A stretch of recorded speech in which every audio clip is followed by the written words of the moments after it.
Bonjour.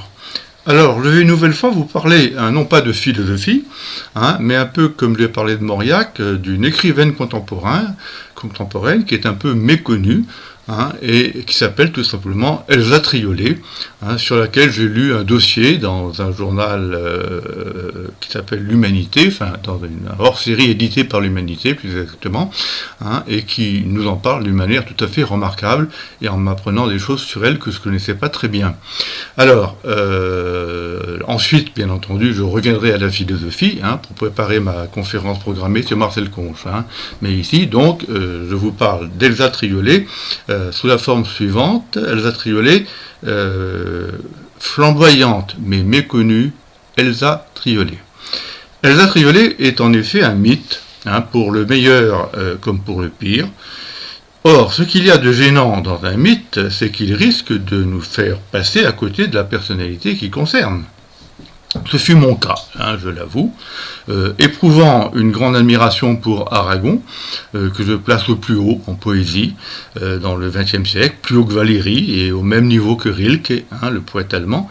Je me suis intéressé à celle qu'il aimait, donc Elsa, et qu'il a chantée que très tard et à peine.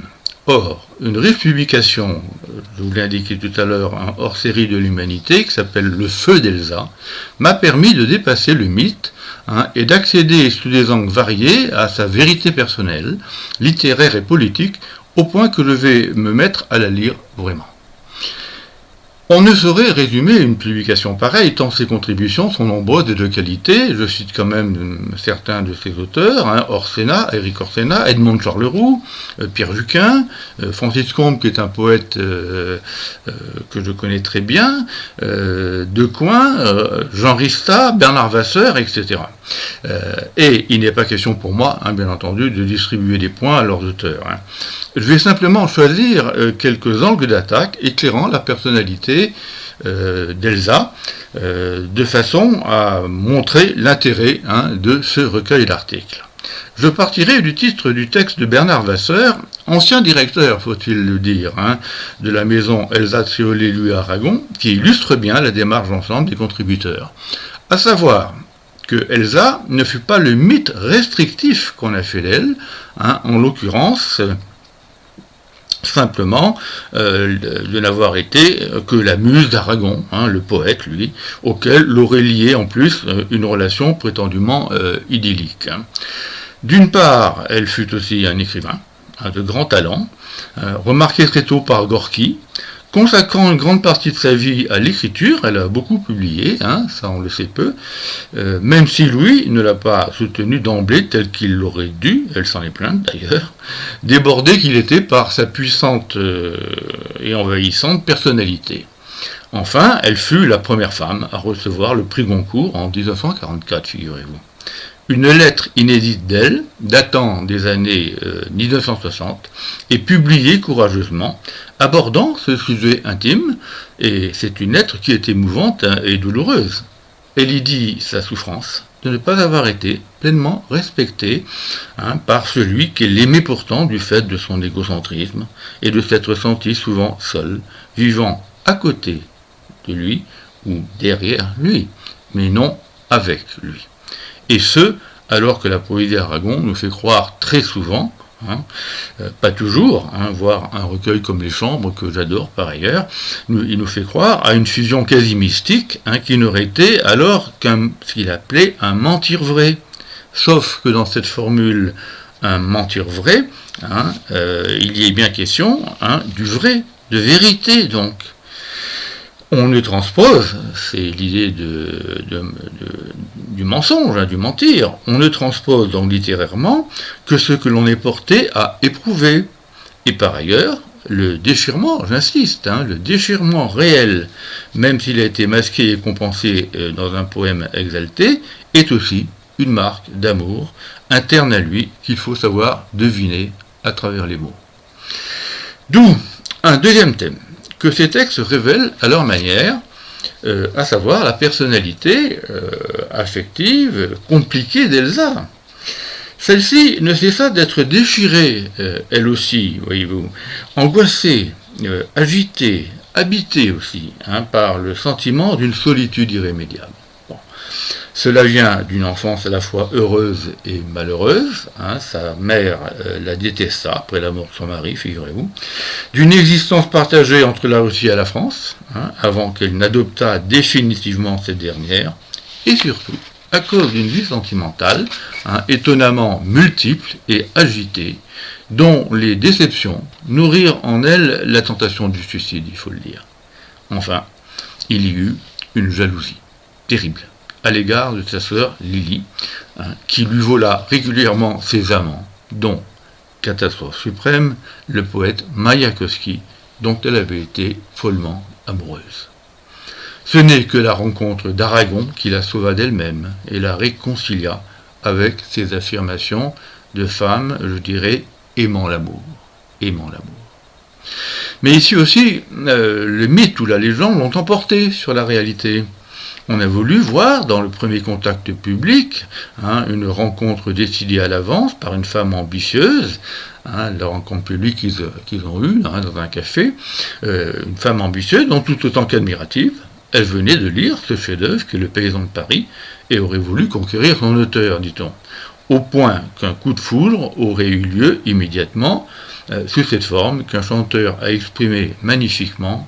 Elle a les yeux revolver, elle a tiré la première. Je répète, elle a les yeux revolver et elle a tiré la première. En réalité, et malgré l'attraction réciproque, les choses furent bien plus compliquées, d'autant qu'Aragon était empêtré dans une histoire avec Nancy Cunard, sa précédente maîtresse ou amante, comme vous voudrez, qui se termina mal. Les choses, il n'empêche que malgré cela, et au-delà donc de cette rencontre imaginée, joliment mais faussement, les choses donc se mirent en place progressivement, peu à peu, à un niveau rare de profondeur, malgré, il faut le dire aussi, l'homosexualité épisodique d'Aragon que Elsa accepta à sa manière. C'est ici, troisième thème donc que je vais aborder, que l'amour et la politique se mêlèrent et les emportèrent dans une aventure à deux peu commune. Car, on l'a peut-être oublié, Elsa s'engagea pas tout de suite, mais peu à peu et profondément dans la politique aux côtés de son mari qui fut communiste jusqu'à sa mort. Mais elle n'adhéra pas au Parti communiste.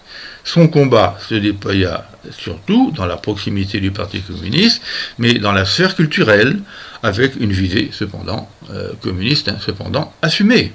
Comité national des écrivains, collaboration aux lettres françaises dirigée par Aragon, sans compter son soutien à l'intervention des soviétiques en Espagne, traduction de livres russes, voyage en URSS, plusieurs voyages, tout cela révèle un personnage qui n'est pas simplement ce que j'appellerais une femme féminine, comme on dit, un être, disons, d'intériorité et d'affectivité, à quoi on tendait à la réduire dans un premier temps.